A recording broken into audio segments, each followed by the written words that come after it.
وَلَقَدْ آتَيْنَاكَ سَبْعًا مِّنَ الْمَثَانِي وَالْقُرْآنَ الْعَظِيمَ، اور ہم نے آپ کو 7 آیتیں عطا کی جو دہرائی جاتی ہیں اور قرآن عظیم دیا ہے۔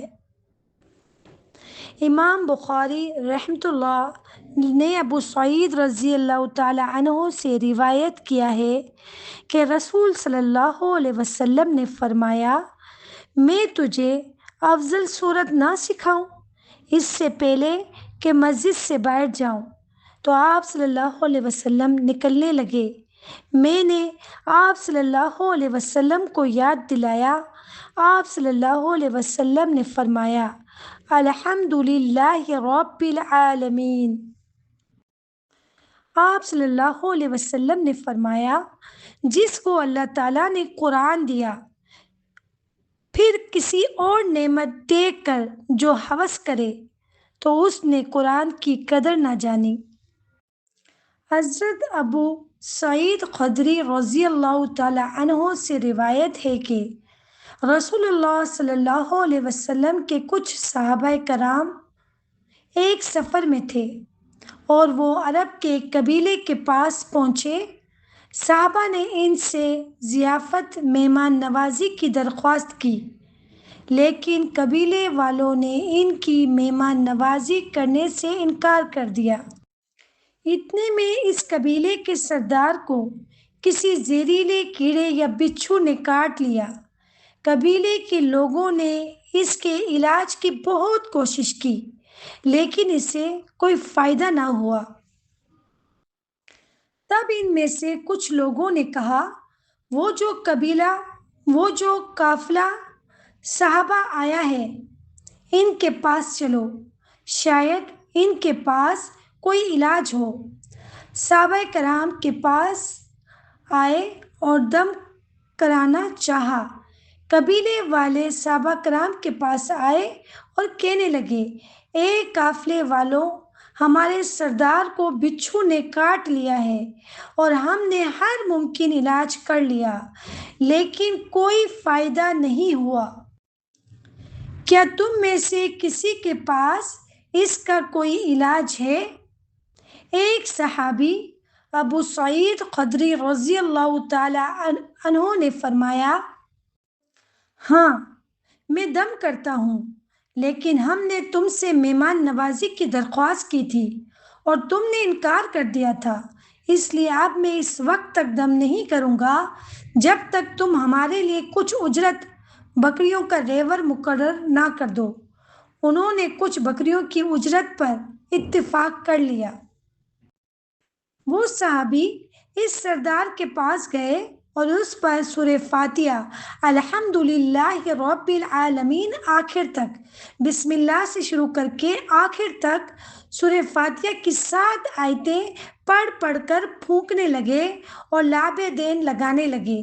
اللہ کے حکم سے وہ سردار اس طرح بالکل ٹھیک ہو گیا جیسے اس کی رسی کھول دی گئی ہو اور وہ اٹھ کر چلنے لگا۔ اس کا تمام درد اور زہر فوراً ختم ہو گیا۔ جب صحابہ کرام کو بکریوں کا ریوڑ ملا تو بعض صحابہ نے کہا کہ اسے آپس میں تقسیم کر لو، لیکن دم کرنے والے صحابی نے فرمایا، جب تک ہم رسول اللہ صلی اللہ علیہ وسلم کی خدمت میں حاضر ہو کر پورا واقعہ بیان نہ کر لیں، ہم ان بکریوں کو نہیں چھوئیں گے۔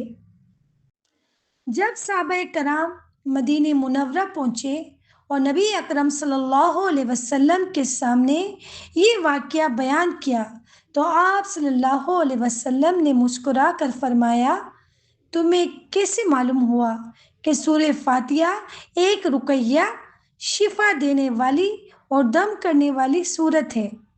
پھر آپ صلی اللہ علیہ وسلم نے فرمایا، تم نے بالکل درست کیا، ان بکریوں کو آپس میں تقسیم کر لو اور اپنے ساتھ میرا بھی ایک حصہ رکھو۔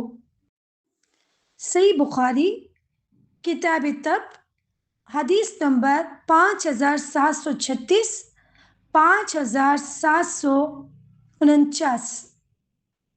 صحیح مسلم کی حدیث ہے 2201۔ سورہ فاتحہ کو صرف نماز تک محدود نہ رکھیں بلکہ ہر مصیبت، بیماری اور دعا کے لیے اسے تدبر اور یقین کے ساتھ پڑھیں، کیونکہ سورہ فاتحہ پڑھنے کی بہت برکات ہیں۔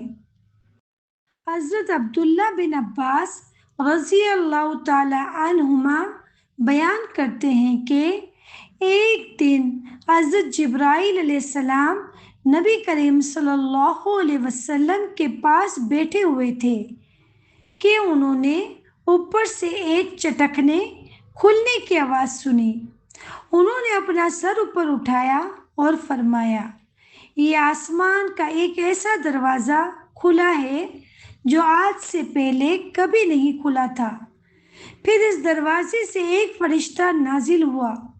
جبرائیل علیہ السلام نے فرمایا، یہ ایک فرشتہ زمین پر اترا ہے جو آج سے پہلے کبھی نازل ہوا نہیں تھا۔